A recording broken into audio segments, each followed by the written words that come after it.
We may be separated by our language, even our culture, but the one thing we all have in common is our love, our devotion for coffee.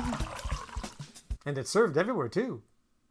Yep, it's just a big cup of happy. And it's a great way to rev up your morning.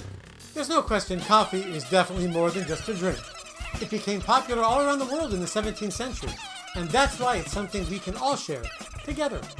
And now it's on to coffee slang. We all know that every culture has its own slang, its own idioms, and its own jargon.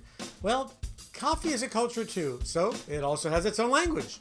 And the word coffee certainly has its own slang, like Java, brew, mud, jitter juice, and a whole lot more.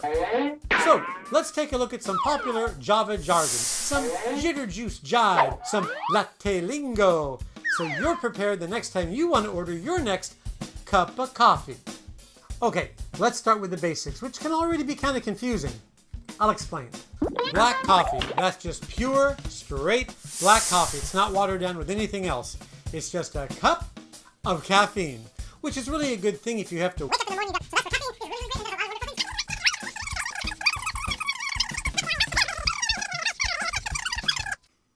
And that's me not on coffee.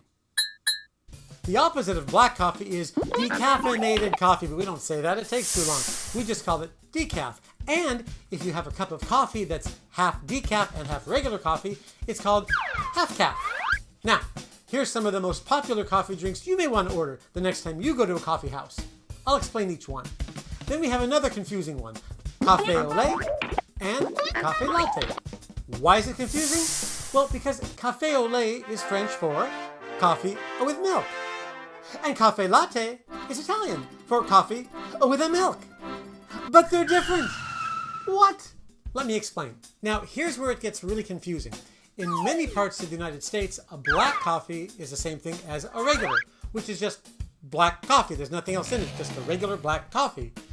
But in other parts of the United States, like New York and Boston, a regular coffee means with milk and with sugar. But don't worry, that confuses Americans too.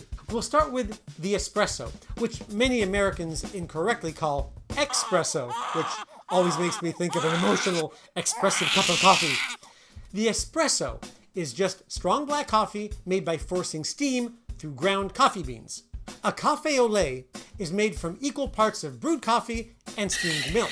But a cafe latte is made with 1/3 espresso, 2/3 steamed milk, and a little milk foam on top.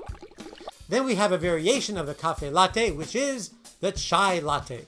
That's concentrated spiced tea with steamed milk. Okay, here's one that's always been a mystery to me. The cappuccino. It has the same ingredients as the cafe latte, but it's in different proportions. A cappuccino, typically just called a cap, is equal parts of espresso, steamed milk, and milk foam. Then the mochaccino.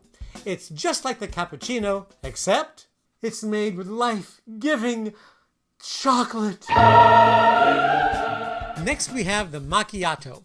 The macchiato is about 1/3 of a cup of espresso and a thin layer of steamed milk. On to the Americano, which is Italian for American. An Americano is a coffee drink made with espresso and water. Some people say it got its name from American soldiers who went to Italy. They tried the espresso and it was just too strong for them, so they had to water it down and dilute it. So, the Cafe Americano, or just Americano, was born. And finally, the flat white, which is like a latte, but the steamed milk is made into super fine microfoam, so the bubbles are really small. It almost looks like whipped cream. And if you think coffee is confusing, how about the sizes? Well, it's time to wake up and smell the coffee, which is a popular American expression that means this is some information you really need to know. Depending on the coffee house, there's the small shot, the big shot, the regular, medium, large, extra large, tall, grande, venti, trenta, quarenta, cinquenta. When will it stop? The best thing to do is just ask your coffee server or the barista to show you the different sizes. It'll be a lot easier.